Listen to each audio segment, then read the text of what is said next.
So we are back on our second session about science and religion, and I'm having a very good time because I'm actually going back, spent a fair amount of time today going back to books I have read on this subject, some of which actually date back 15 years or more. And as I explained last time, my goal is to really spend as much time as it needs on this subject. So I've I've updated some of the slides, and they are much more extensive than they were in the past. So I hope people enjoy it and appreciate it. Any questions or comments before I get back into the program? I do have one question, really Sure. short. When they send up a rocket ship and the satellite goes up into space, why doesn't it get hit by some of these things that are out there? I mean, like these pieces of sand or rock or something. Why does it miss everything? Okay, so the simple answer is probability. Space is very big. These objects are very small. There Yeah, are a lot of them, and the likelihood of a significant collision is small. oh, I see. Now, where Okay, they're, big objects like satellites and things, there's, they know where they are, so they select an orbit that won't collide. I But see. Okay. so anyway, yeah. In fact, I just came across an interesting quote. It doesn't directly respond to what you're asking, but space um, is mostly empty. And they were saying that if you take the ratio of atoms per cubic meter of space, how much material is there in space? Right. It is as empty as if the population of the Earth, take the surface area of the Earth, or maybe the volume of the Earth, but let's just say surface area of the Earth, space is as crowded with atoms as Earth as the Earth would be if there was only one person in the entire Earth. So it's Really? very, very, very empty. Did I see. somebody do a Okay. doctoral thesis to support that statement? So no, I just read it in a book today. That's my I'm just saying they didn't make it up, but it's interesting how they oh, went through and figured out how to do that. yeah, yeah, yeah. And a lot of the material, I don't know how far I'll get today, deals with the question of how much stuff there is in the universe. Yeah, Because exactly. broadly speaking, as we get into what I would call scientific evidence for the existence of God, a lot of this is drawn from cosmology and physics and the initial starting conditions and how much stuff there is in the universe. And so that turns out to be a very important element. Oh, okay. Okay, so any other thoughts or questions or comments? And the other thing, Paul, I just can't resist saying it. Think about the altitude that things fly at. If you go up, another 10 or 20 feet, you're in a whole other sphere of things. So it's Okay. mostly empty space. I see. Okay. Okay, so let's get into this. So as I always ask, Can I ask a question then on that? sure.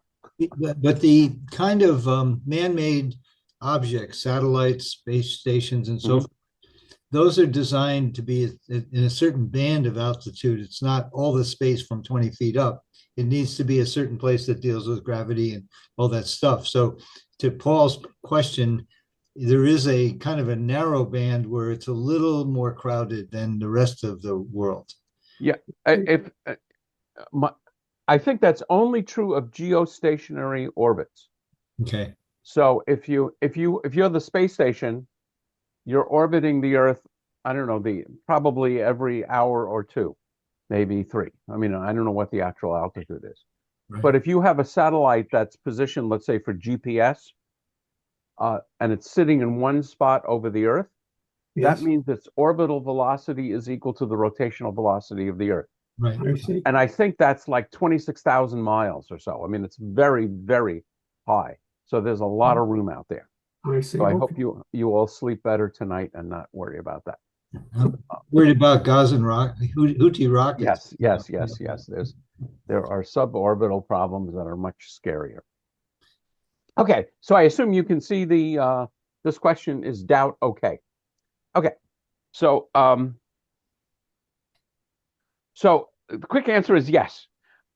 um, the example that I love to use, I sometimes call the police car example. I think this may come from Prager and Solution. I can't quite remember. But um, think about we're driving along the freeway here, and the speed limit, let's say, is 65 miles an hour, and you're going, a little above the speed limit, as many of us do. And you realize that you're slowly overtaking a highway patrol car. So what do you do? Anybody want to respond? Yeah, Henry, you can unmute and I respond. check my I check my speedometer, mate. See how fast I'm going. Yeah, so if you're going a little over the Hold speed it up. limit, chances are you're going to go right at the speed limit, and you're probably not going to pass the car, the highway patrol car. And the question is why? And the answer is quite simple. If you went past the highway patrol car, you are concerned that you might get a ticket. Right. And so what I would say is this raises the question of if we had absolute certainty about God with no doubt, and we were certain that our good deeds would be rewarded and our bad deeds would be punished, would we lose free will? And the example that I love to point to is one that's coming up with Passover this year, because consider that generation, the generation of the Exodus. People will often comment to rabbis and others that, boy, if I could just see a miracle, then I would believe in God. Not a big one, maybe $100 million lottery prize, not one of the super big miracles.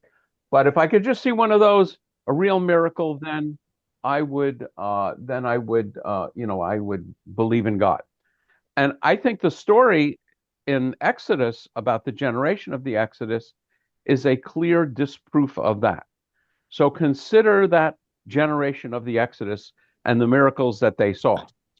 So they saw the 10 plagues, including some pretty amazing plagues, turning water into blood, the Nile, darkness, hail, slaying of the firstborn. Then they get out of Egypt, and they get to the Sea of Reeds, and the sea splits. They go through the sea. The Egyptians chase after them. The sea collapses in on the Egyptians.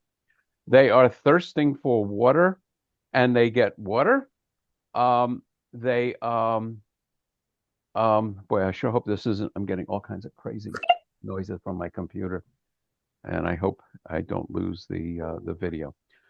They are actually. I'm going to stop the video. No, It's okay on our side, we'll Robert. hope it. Sorry. It's okay on our side so far. Yeah, yeah. No, what happens is sometimes when this has happened in the past, I think it's the connection. Let me just plug us in.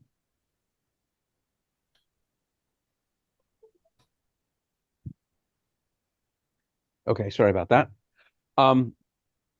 So they are hungry and manna from heaven is falling. So they are fed from the sky.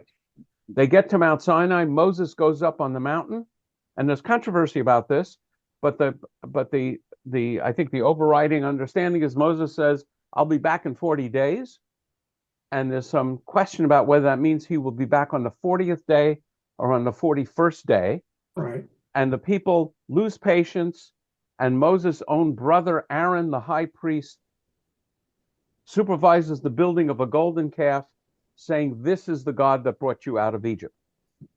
So if that generation that saw all those miracles can't withstand the uncertainty of Moses being a day late and they lose complete faith in God, how much is it more likely, or is it more difficult, I'll put it that way, that we would have perfect faith in God? And notice, this is the story from the Bible. I'm not even questioning whether the story is accurate or real, but the story in the Bible tells us that that to have absolute constant faith is very, very difficult. Erwin. Yeah, I mean, Saturday morning in a Siddur, in Amidah, we praying for 18 miracles. We recite 18 miracles, small one, big ones, you know. Well, in the Amida on Saturdays, we only have 7 sections, but during the weekdays, there are 19 sections, and they don't all refer to miracles. Yeah. There are mention of miracles. Yes, I agree with you. We say that the miracle that we wake up, the miracle that the opening is not closed, the closed is open, Oh, and all that we can see. Yes, yes, I agree with you. So, and I have actually had some problems with the plumbing, and I recite that now constantly, the bathroom prayer. Uh, and it is described Yeah. as at the close of that prayer, we say, "Blessed are you, Adonai, who heals and does things wondrously." But so the question is, so we see those miracles.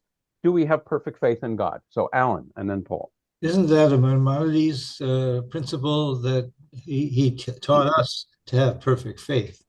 So he's trying to, if I'm remembering the teaching, what we read in the Torah and the evidence of the golden calf is difficult. But in spite of that, using Maimonides, if I'm making the right reference, Maimonides is reminding us and then develops some teaching to have perfect faith. Yeah, well, Maimonides has what are called the 13 Articles of Faith. Yeah. And Yeah. they all begin with Anima Amin be'emunah shlema.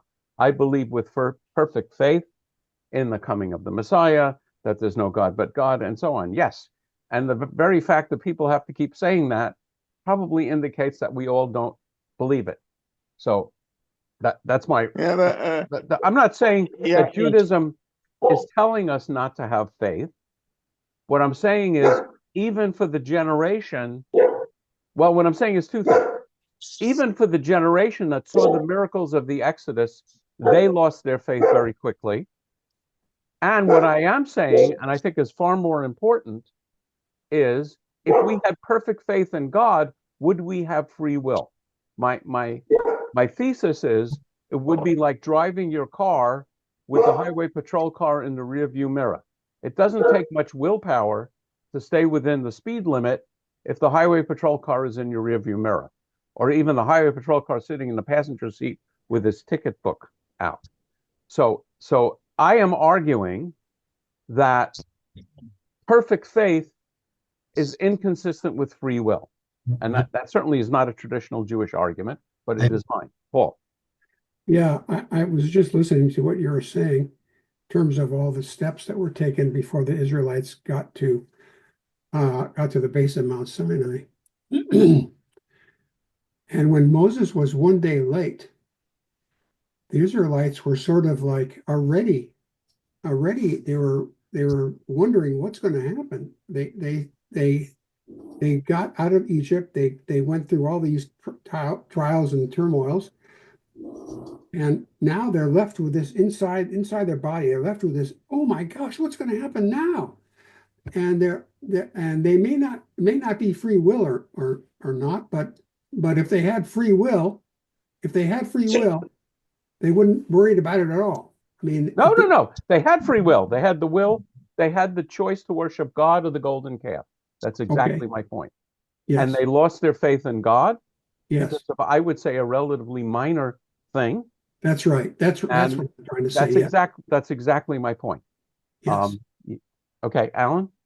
I maybe don't understand the definition of having faith because I see that I can have faith in God. And this is the definition. You'll help us understand what that means. What I'm really asking is doubt okay?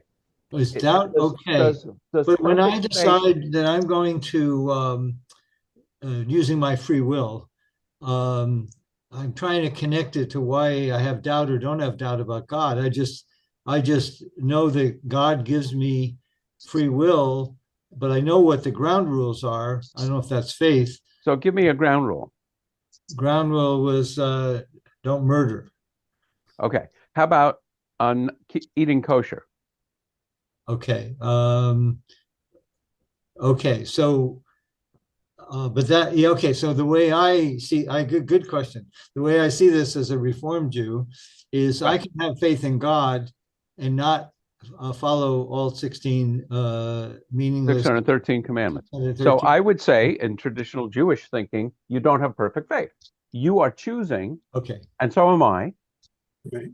to believe in certain things as divinely inspired and not others. Not And I'm others. act and if you're like me, you're using your internal common sense and logic to decide which ones God really cares about or which ones God doesn't care Modern, about. not just common sense, modern sense. Okay, Yeah, modern common sense. yeah. But And that's distinguished, by the way, yeah. in Christianity, where faith is very much more important. And I would say also in Islam, it's sort of in the middle. Faith is also very important.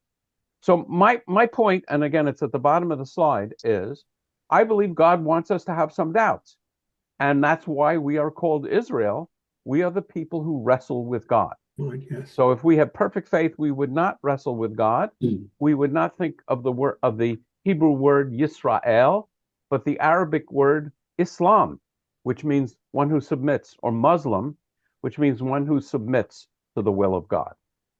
So that's my point about doubt, without over stressing it. So this actually, now we're going to move on to another question, which will really be the subject of tonight, and my guess is at least one more session, maybe more. And that is the universe the result of God or simply a scientific phenomenon? So I would say this is central question number one for me. There's also a central question number two, as we will see in a moment. Why am I interested in the question? You guys know this. I mean, you know that I am a physicist, and you know, I've had what Richard Jackman, I know Alan, I think you know Richard, right? Yeah. Of course. Called adult onset Judaism, and through you know, experiencing tragedy in my life, and you know, in other happenstance, I discovered the depth of Judaism and became a rabbi. So I'm gonna come back to this question. Well, no, I mentioned this last time. Same point. Two reasons to act and live as though there is a God. This isn't a proof of God's existence, but I talked about this extensively in the first session, which is if there is no God, there is no objective good and evil. And if there is no God, there is no intrinsic meaning to life. I discussed this in great detail in the first section. And um, I can't prove that there is a God, but I simply refuse to live my life as though there is no objective good and evil. And I refuse to live my life as though there is no meaning to life, that the only meaning to my life, the life of children, friends, is that we are a biochemical accident. Uh, these are very important points to me, but neither one speaks Absolutely. to the question of whether there is a God or not. And I would say, in terms of people who believe in God, people who don't believe in God, there are problems on both sides.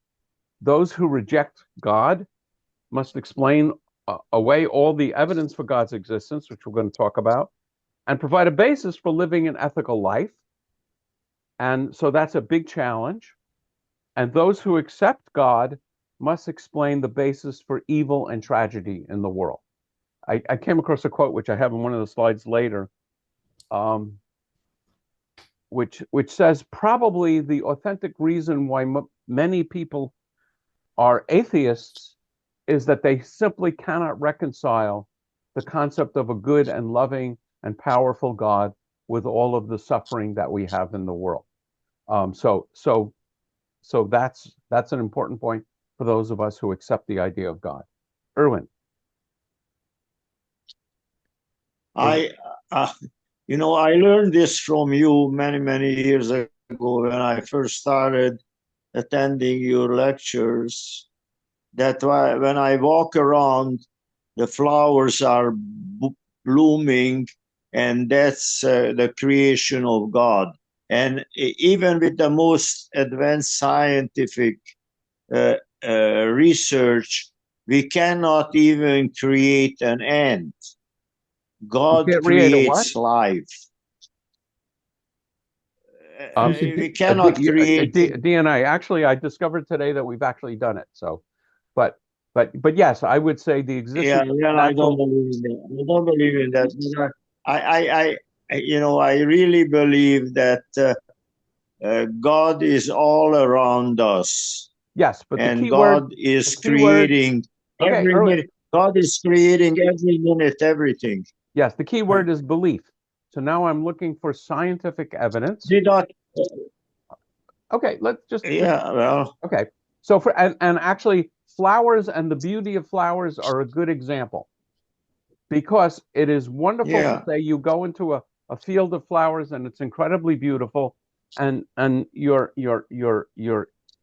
may respond and say, this beauty proves to me the existence of God.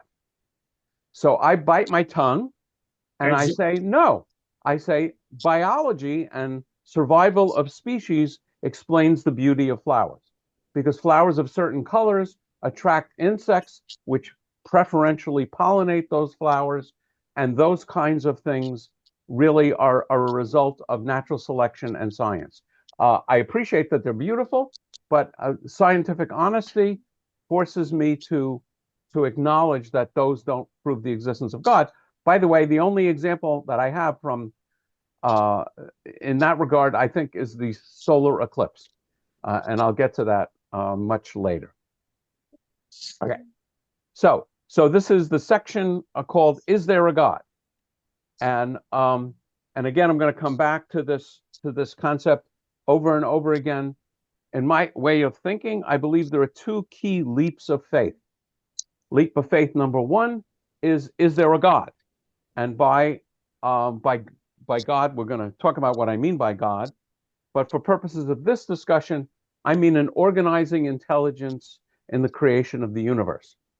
Um, and leap of faith number two is, does this God care? And the two extreme examples I always point out is, does the God who created the universe and set physical constants, which I'm going to drive you nuts with for a while, care whether I have turkey or ham for dinner? And does this God care whether I am kind to babies or torture babies? I believe that is a separate leap of faith.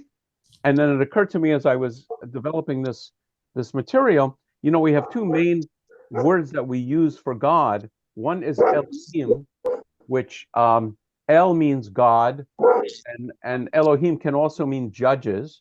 So sort of a God of order and I would say organizing intelligence. I like the word Elohim for that. Adonai typically, stands for Yud Hey Vav Hey, and it's a God who cares and is compassionate. So we have two names for God. I use them for the two leaps of faith. Alan. You went a little too quick for me, and you said what God was, and when Okay, next slide. okay, I'm going to get there. I okay, promise. because I thought you defined religion, not God. No, Yeah, okay. okay, I'm going to get there. Yeah, okay, So, thanks. can we prove that God exists? Some would say yes, and I have a book which I was rereading today called New Proofs for the Existence of God by Robert J. Spitzer. He is a Catholic priest and a philosopher and I believe, a physicist. But first, thank you, Alan. What do we mean by God? So there's a lot of definitions that we mean when we discuss this. And one is God with a capital G. We mean the God of Abraham rather than, Babylonian gods or Mesopotamian gods or Egyptian gods. So if we give God a capital G, we mean the one God. Danny Matt, who is an amazing scholar of Kabbalah, has a succinct definition, which is God is the name we give to the oneness of it all, which is a very Kabbalistic definition of God. And an observation that if you try and shoehorn God into particular definitions that work for you, that's idolatry.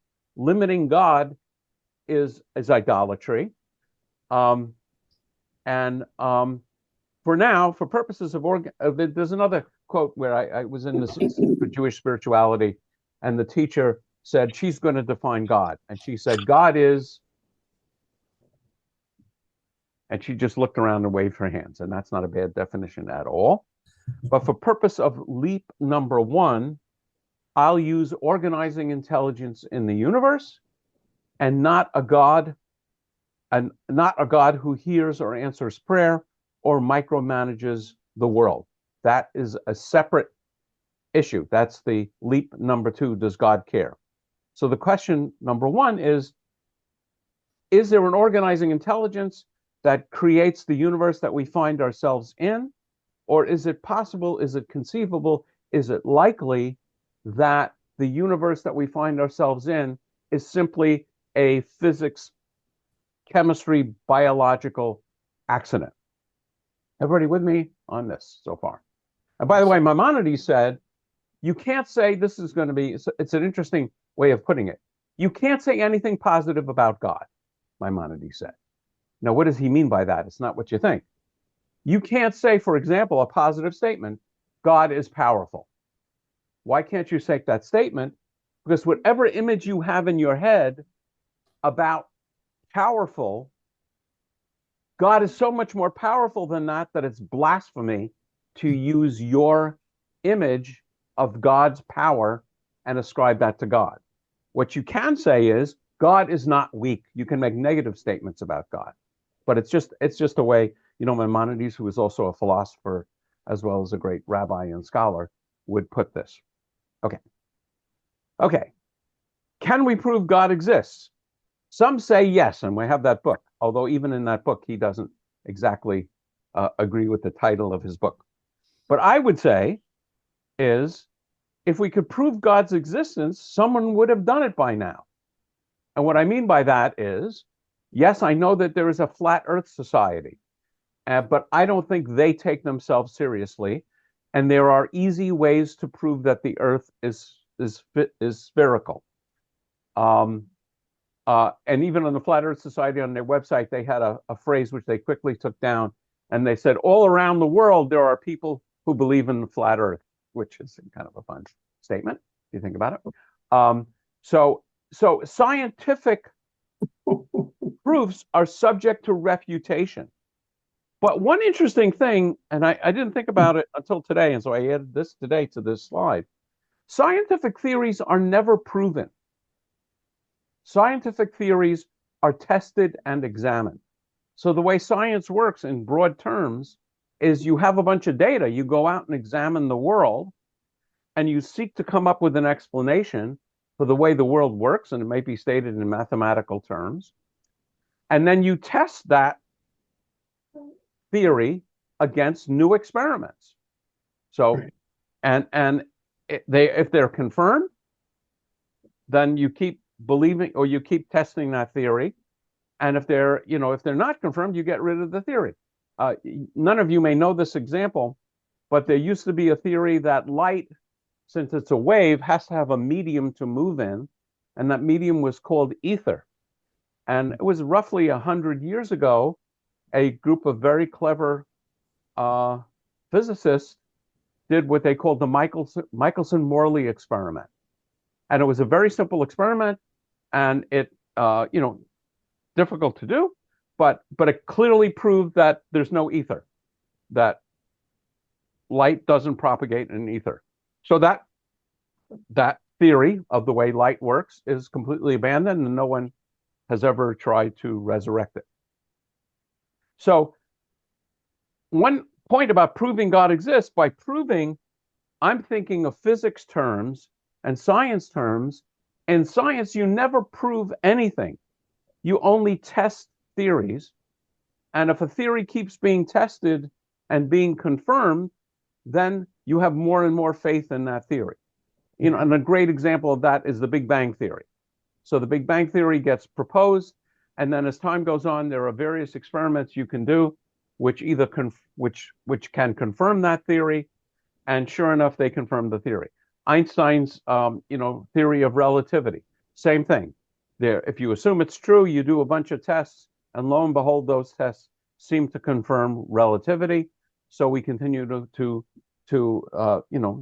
believe in relativity as scientists, and we're always posing interesting tests to confirm or deny new theories. Anytime a new theory comes up, if For a theory to be a real theory, you have to be able to test it.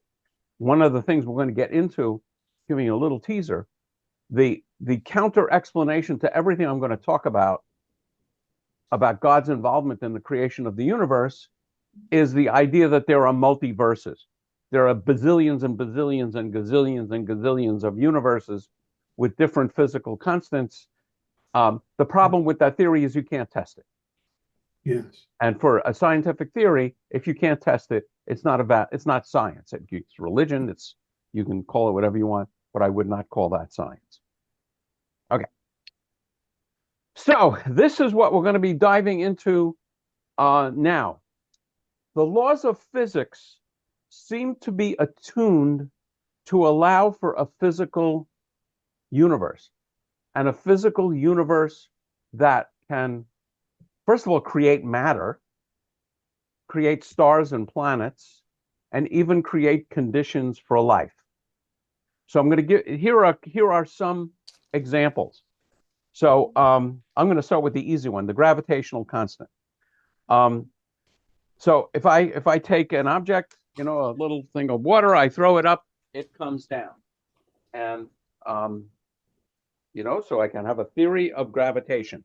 And the theory of gravitation suggests that it keeps coming down, and I can measure the speed at which it comes down, and I can measure the mass, and I can do all kinds of experiments. And there's a very simple formula. I should put the formula in for this extended discussion.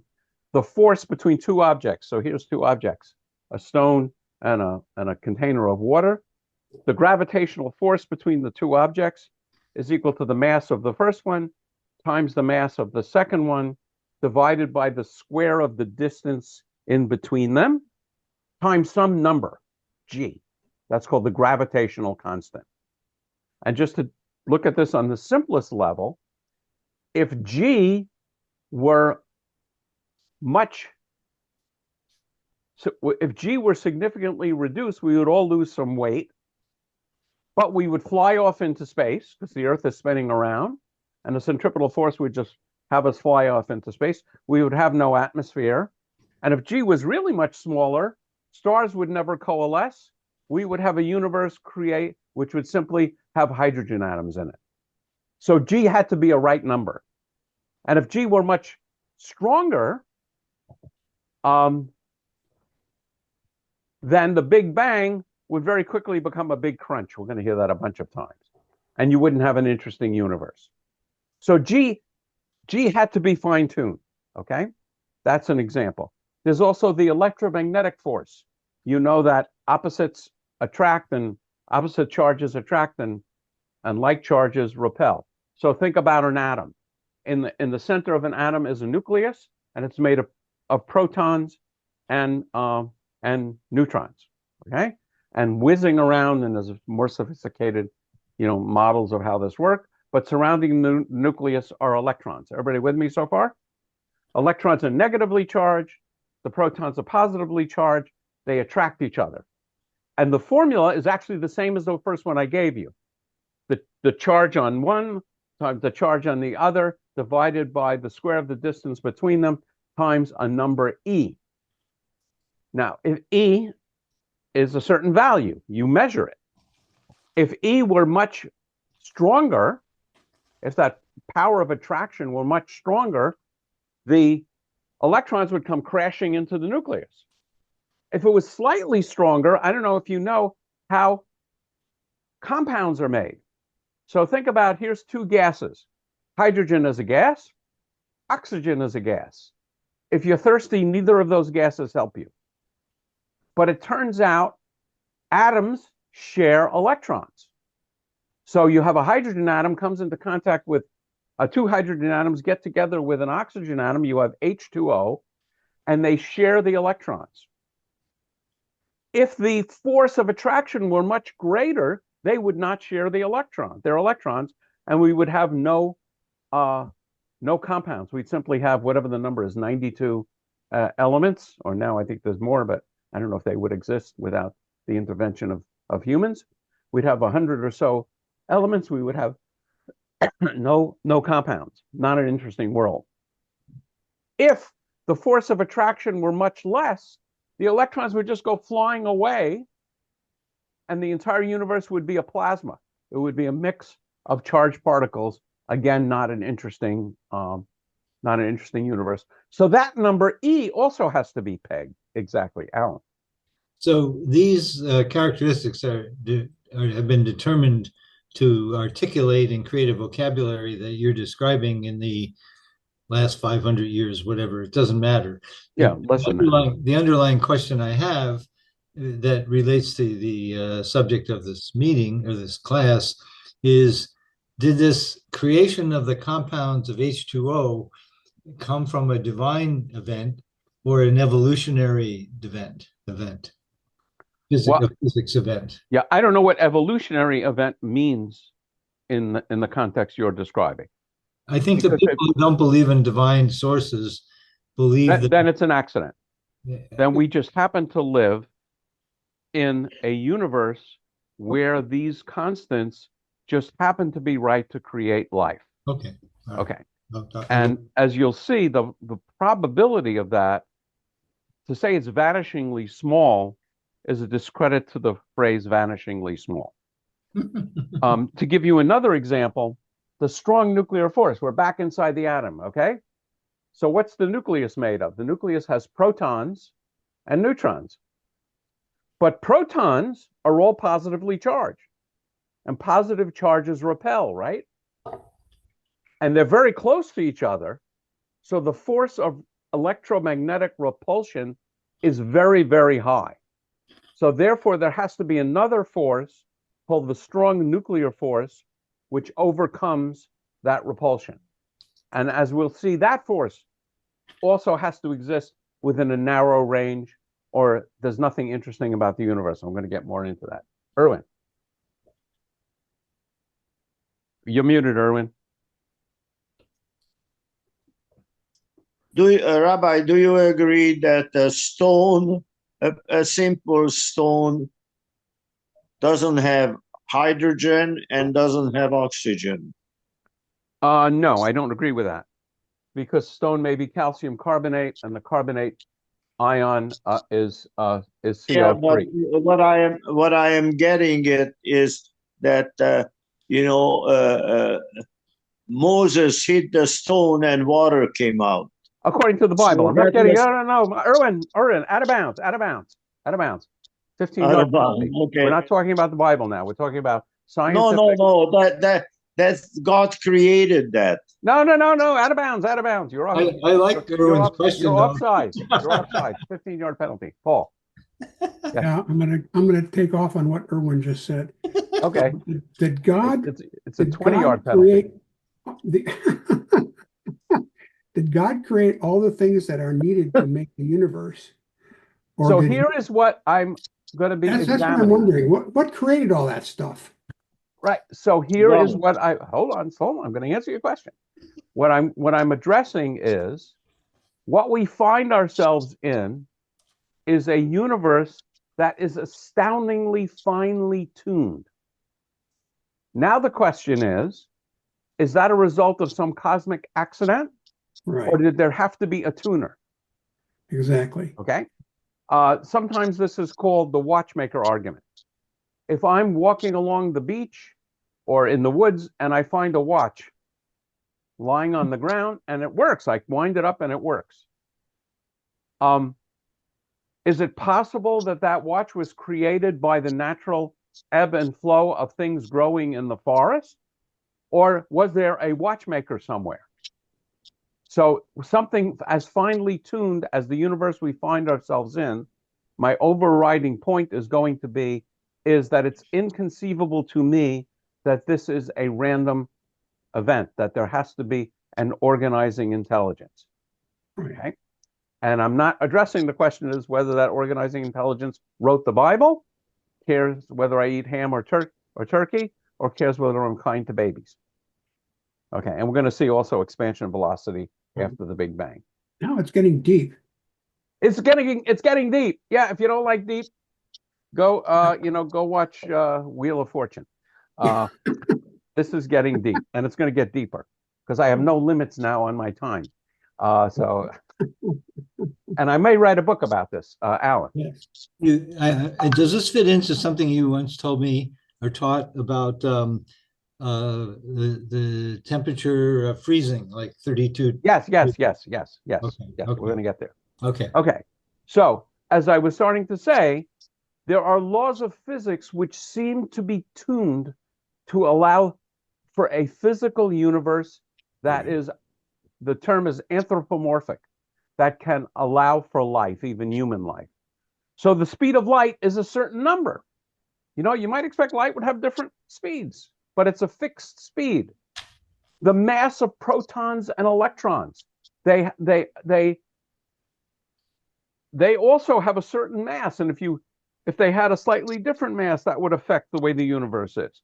The charge that's on these protons and electrons are also a specific number, and they're actually equally balanced. The Boltzmann constant, which relates to energy and temperature in a gas. So you talk about, you compress a gas, it gets hot. How hot does it get? Well, there's a formula and there's a constant. The Hubble constant, which relates to the expansion of the universe. I'm not going to get into these. I'm just pointing out for all of these laws of physics, there's a number, and the number is determined by experimentation. There's no inherent reason that the number is what it is. And wait, there's more. It's not only the numbers, but the ratio of the numbers Right. that will be important. Okay.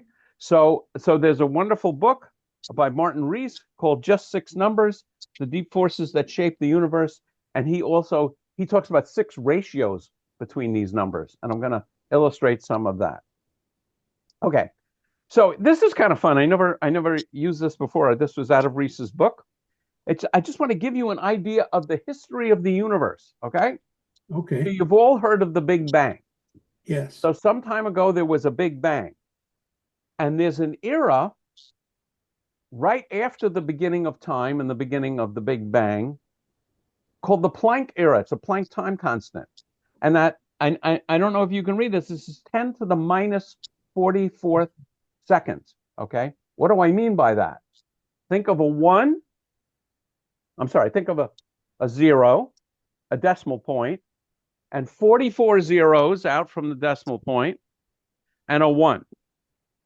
So there are things going on during this period of time which physics can't say anything about because none of the laws of physics seem to hold. None of the laws of physics that we know about hold in this kinds of density. All the matter of the universe is in a fairly small primordial atom. Unfortunately, this only lasts 10 to the minus 44th seconds. So a zero, a decimal point, 44 zeros, and a one. Very quickly, we get into a period called inflation. And that goes out as far as 10 to the minus 35th seconds. A period where unexplainably you have this stable atom, right? Everything's fine. Why does it all of a sudden expand? Right? Again, we can't really explain it. So that happens quickly. So I then can we start explain it. There's a getting. man with a big beard that is sitting in a chair doing all Okay, this. that's one explanation. So in about a second, things have started taking place where some of these atoms are combining, some of these particles are combining. So after about a second, we have not only hydrogen, but we also have helium. Oh, And yeah. then Oh. things start coalescing into stars and galaxies. And I can't even read how many zeros this is. 300,000 years. So in the first 300,000 years after the Big Bang, you have the matter coalescing. And because of gravity, it coalesces. And because it coalesces, there's a lot of energy in there. And atoms fuse and form heavier atoms. And then we go out, we start getting, well, according to this, the first galaxies for heavier elements after about 1 billion years, and here we are at 13.8 billion years. The only reason I'm even mentioning this is I want you to get a sense of what the heck is going on here. Okay, How can we get something from nothing? How can we get something from nothing? What happened? No, we don't get something from nothing. Things? No. We don't get something from nothing. There was, at the beginning of time, matter and energy. And then that explodes in a big bang.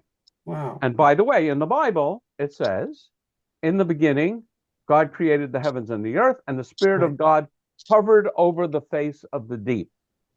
So in the beginning, there was something called the face of the deep, and it was tohu vavohu. It was sort of chaos and so on. But neither the Bible nor the Big Bang posits that we get something from nothing. So I think that's just important to say. Okay. So here we go with some of these ratios. So remember, I talked about the electromagnetic force that binds electrons to protons. There's a number associated with it. That's a pretty strong force. That's why compounds are stable, right? You have salt, you have water. It's a pretty strong force. Gravity is a much less strong force. Okay? So the ratio of this fairly strong force of electromagnetism to gravity is equal to 1 followed by 36 zeros. Okay? Big number. You take out a few zeros, gravity is much stronger. The Big Bang is quickly followed by a big crunch, and there's no interesting universe. Oh my God. And a few less zeros. Yeah, and if it was a few more zeros, everything would be hydrogen. We're going to see that too. Gee, Okay, so here's another. Oh, sorry. Go ahead, Alan. Just, is this stuff that you'd gone through before, maybe including this, the last few slides, related to the work of Stephen Hawkins? We're going to see a quote by Stephen Hawking, actually summarizing it. So I don't know. I'm not a good enough physicist to know his detailed work. I think his detailed work is much more on quarks and black holes. and the behavior of black holes and Yeah. things. But I actually have a quote of his. I don't know if we'll get to it tonight. No, I know things, I've seen videos and stuff, but he has this book, History of Time, and he talks into Right. the Big Bang and these minus XXX, multiple exponents of zeros. I just made me think that he's probably engaged in that kind of research. Yeah. We're going to see his conclusion on this. Okay. So I'm keeping an eye on the time. So another ratio has to do with the strong nuclear force. How strongly are nuclei of atoms bound? So a ratio is easy to remember. It's 0.007. It's the fraction of energy released when hydrogen fuses to form helium. Okay? What's going on in stars? What's going on? Initially, you just have elementary particles. You have protons, and you probably have some neutrons and a bunch of other particles that I can't keep track of, and electrons, and they're all just flying around. Okay? So when they get close enough to form an atom, the atom they form is hydrogen. So back in the early days of the universe, all we have is hydrogen. It's not a very interesting universe. Now, because of gravity, these things are starting to clump. And when they clump, the hydrogen atoms get in close proximity to each other, right? And they can fuse. The force of gravity and temperature can overcome the strong nuclear force, and the atoms can fuse, and we get the next heaviest atom after hydrogen, which is helium. And if you don't believe me, watch a hydrogen bomb. Okay? Hydrogen bombs work by fusing hydrogen atoms together to produce helium and a lot of energy. And the amount of energy they produce is what we're talking about here.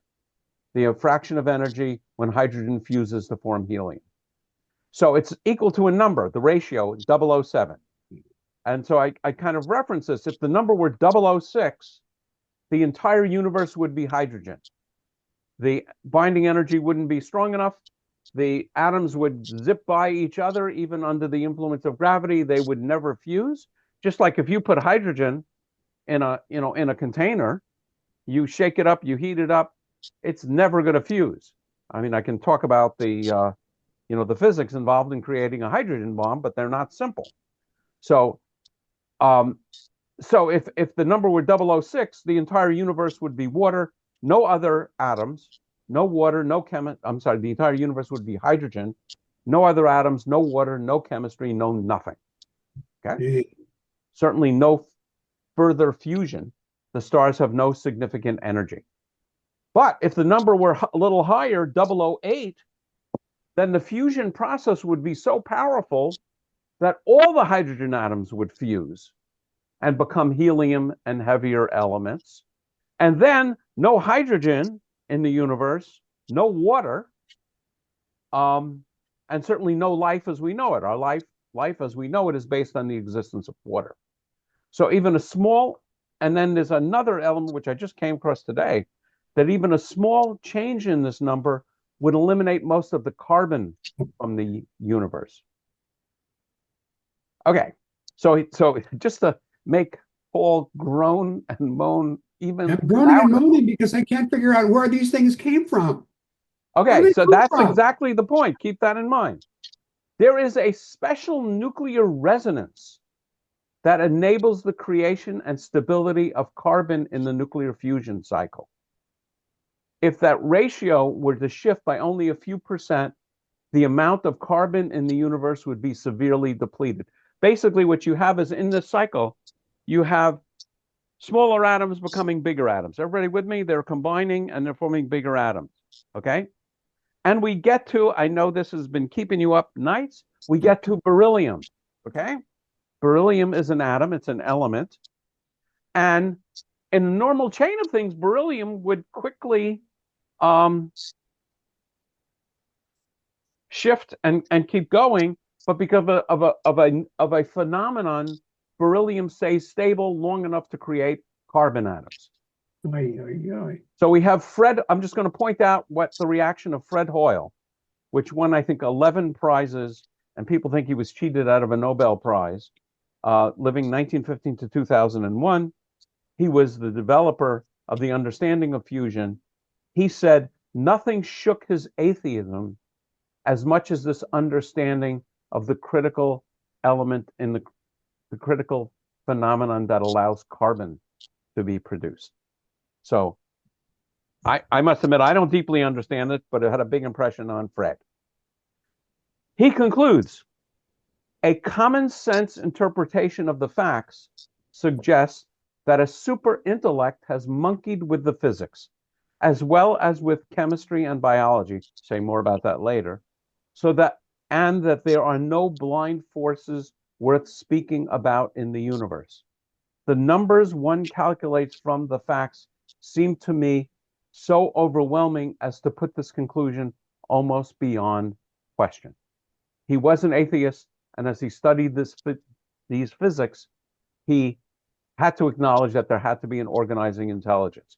Whether that organizing intelligence, worries about ham and beef or babies is beyond the question at the moment. Henry. Yeah, we're assuming that we're familiar with a hydrogen is number one. It has one electron, one proton, and right. two for helium, and carbon is six, right? Yes.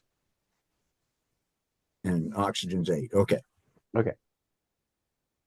Okay. So here is the quote, Alan Yes. from Stephen Hawking.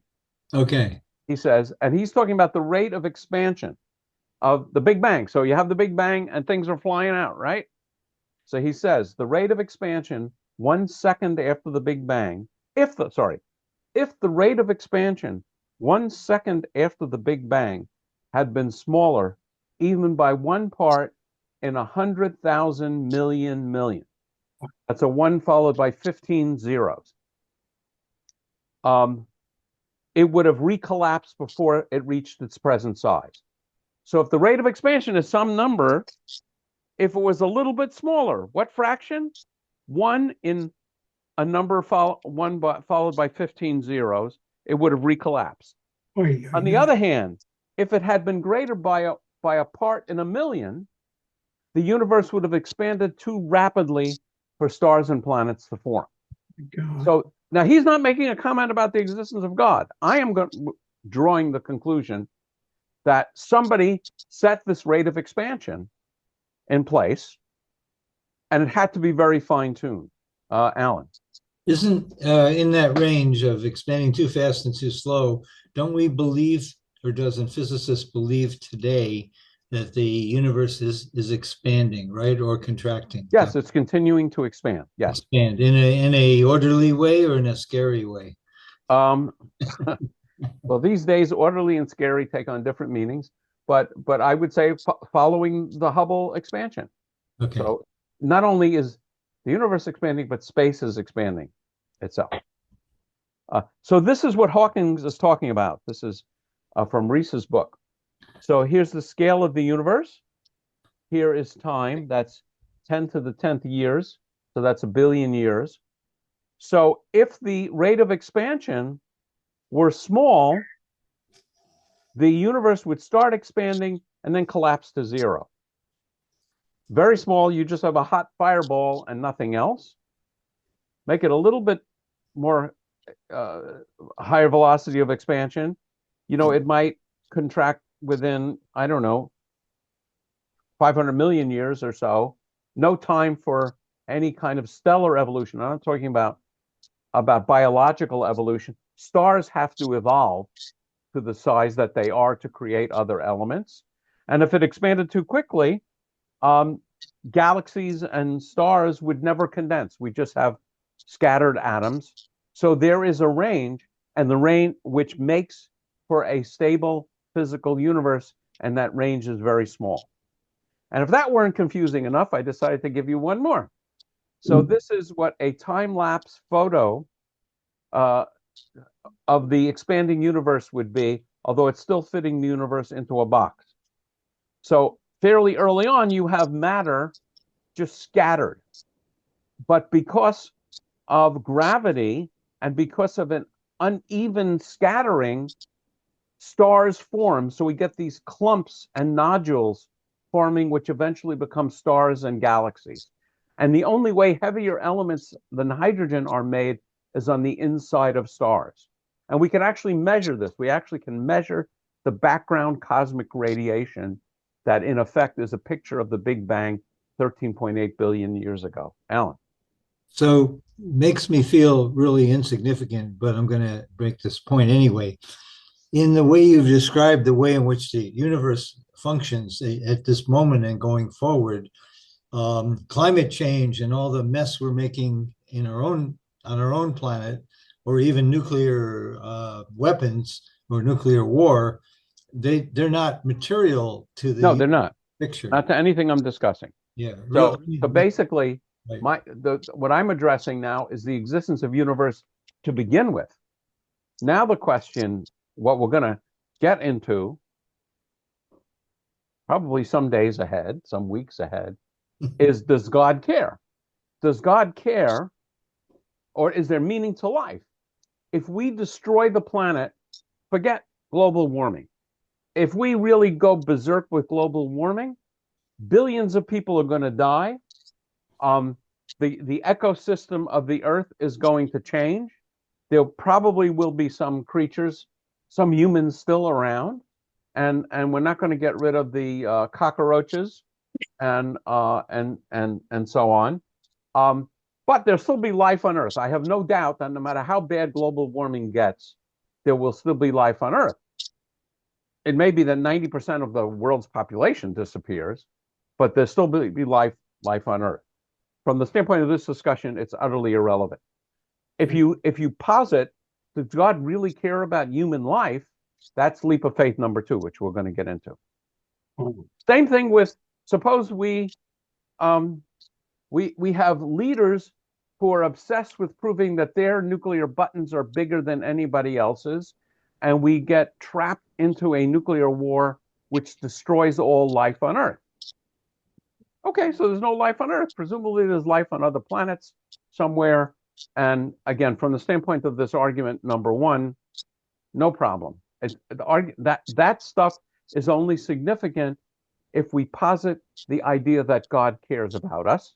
And that's leap of faith number 2, which we're going to get into. Paul. Yes. Gee, it just went out of my head. Okay, there are ideas that are forming in this universe here. what or who are responsible for that formation? It can't be. I am not I'll tell talking you, I about dropped ideas. something Hold on, in a stop, bottle. stop, stop, stop, stop, stop. I'm not talking about ideas at all. I am talking about a physical universe that is stable and can support life. Yes, but there has to be something that created that. It just doesn't happen Yeah, by so that's my argument. That's my argument. My argument is that it's so finely tuned that there has to be a creator. what happened. Yeah, what happened? How did it get tuned? Who tuned it?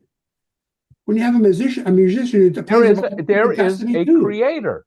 You may want to call that God. I may Yeah, want to call it Elohim. yeah, Um, Mormons may want to call it the Heavenly Father. Muslims may want to call it Allah. Native Americans may want to call it, the Mother Earth. I mean, I don't know. But what I'm yeah. saying is I don't think anybody the knows. thrust of my argument is, and we haven't gotten close to the conclusion of the argument, is it's inconceivable that this is an accident. Yes, Okay, that's let what me I just think also. I think okay, that same thing. let me see where we are. Okay, I think I have maybe one or two more slides and then we'll move on to something else. So the question is, what's the likelihood? Remember I talked about all these values. You have the gravitational constant, you have the electromagnetic constant, you have the strong nuclear force, there's also a weak nuclear force, there's Boyle's, there's all these laws. The odds of an anthropic universe arising amidst all possible universes is 1 part to 10 to the 10th to the 132nd power. Yeah. That number is so large Oy. that if I were to write it in normal 10-point script, how big would the number be if I started writing it? From here to Arizona. It would fill almost the entire universe. No It's not just way. from here to Arizona. It's No way. impossible. It's impossible to write that number. Oh So my you God. have 10 to the 132nd power, big number, right? There's only 10 to the 78th power atoms in the entire universe. Oh And my if I God. say 10 to the 78th power atoms in the entire universe, you might say, well, what about 10 to the 79th power? That's Right. 10 times more. So if I get to the 132nd power, it's a lot Right. more. And this is 10 to 10. I mean, Oh, it's very hard to just write the number down. right. Okay, so we're going to that is sort of Oh my I'll call it. I'm going to stop sharing. That is phase one. In phase one, we talked about the idea that the probability of the universe existing in a form that could conceivably support life Yes. is vanishingly, vanishingly, vanishingly small unless somebody is fiddling with the controls. That's point number one. Point number two, which we're going to address next time, is what is it about the Earth and our solar system that seems to make it such a wonderful place to live? And is there any evidence of God fiddling with those controls as well? And if you can guess, the answer is going to be yes, or I wouldn't raise it. But that's going to be the next section of this discussion. And Oh, I don't expect you to follow it or understand it. I have a graduate degree in physics, and I have to tell you, I read these books, and I'm at the edge of my ability to understand it. So, oh. so don't worry if you're having trouble. That I stopped sharing. Yes, understanding it. I just want you to get the overriding point that there seems to be an inescapable. There seems to be I'm going to state this very precisely. There is overwhelming evidence for the existence of an organizing intelligence in the creation of the universe. Oh. That's the point from tonight. The point for next time is there evidence of an organizing intelligence in our particular galaxy, the Milky Way, our solar system, and our Earth? Alan. I have Oh. 2 points I want to make. One is, isn't there some Jewish or rabbinic discussion of before God? There's before creation, there was God, and before God, there was maybe the Big Bang. Isn't there some? No. No. Okay. All right. So, I think I talked about this last time. From a Jewish point of view, basically, it's always assumed that God existed. Okay. The existence of God is never questioned. And the shape of the bet, the shape of the first letter of the Torah, says all information goes, to the left. All information is in Revelation. You can't ask what happened before the Torah, above the Torah, below the Torah. And in the Big Bang, you can't ask the question, what happened before the Big Bang? Because time started with the Big Bang. Okay. And the example I use as an illustration of how a sentence like that can make sense is the North Pole. If you're standing on the North Pole and I tell you to take a step to the east, you can't. The only way you can go is south. So the understanding, and this is not controversial in the world of cosmology and physics, time itself started with the Big Bang. So it's meaningless to ask what happened before the Big Bang. It's a question which you can construct grammatically, but the question has no meaning. Okay. So my second question has to do with what the average Reform rabbi learns in HUC when asked these questions compared to your amazing treatment of this subject. In other words, this is way beyond what I think. I don't know that this was ever discussed. Well, no, but rabbis are asked that question and they respond, and there's much more limited. So I'm complimenting you, but also trying to understand, the bigger picture of what the reform movement helps with this subject. If that's not a fair question, probably not a fair question. I guess the fairest thing to say is I don't know. Okay, so The only thing I would say, and I talked about this last time, that Judaism broadly embraces science. Yes, we would never say that because this science seems to be inconsistent with the Torah, we reject the science and we accept the Torah. So I would say some religious traditions would embrace that kind of thing.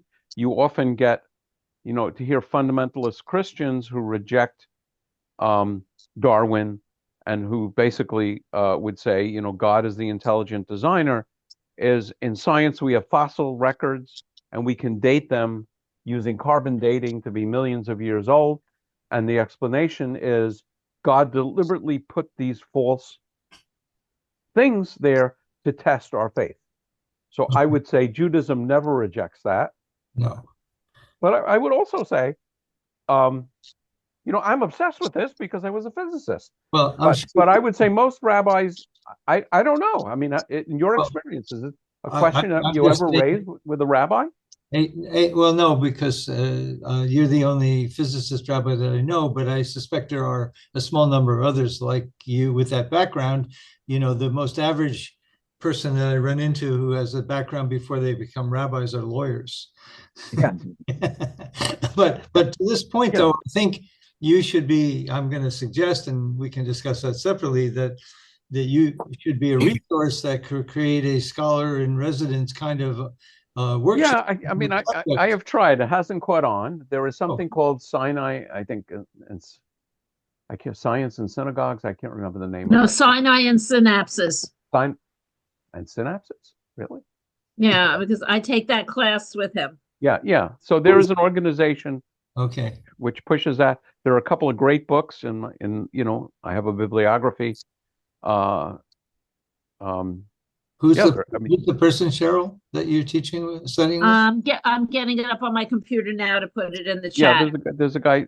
I took he came to our synagogue for a 4-week course on his whatever it's worth, Alan, I applied with Barry Diamond at Adat Elohim for grant funding to do more of this, and we did not get the grant. Henry. Yeah, just to go along with this, I picked up that book that you're referring to here about the six, by Martin Rees here. Yes.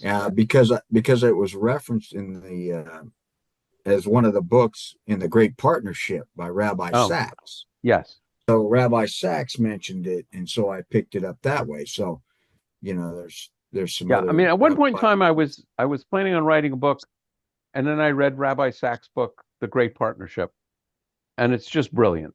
And I could not do better if I spent the rest of my life working on it. But I may try and do a version which is more like this class. Yeah, Jeff Middleman. It's kind of a simplified version of this stuff.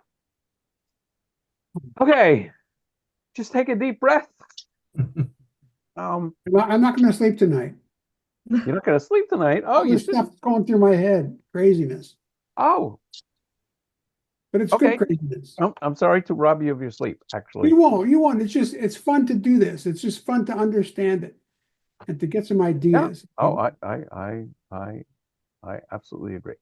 Yeah. Okay, so we will see you next week. I hope the video came out on this, and I'll see you next time. Take care. You Thanks. next Bye bye. on Wednesday? You mean on Wednesday?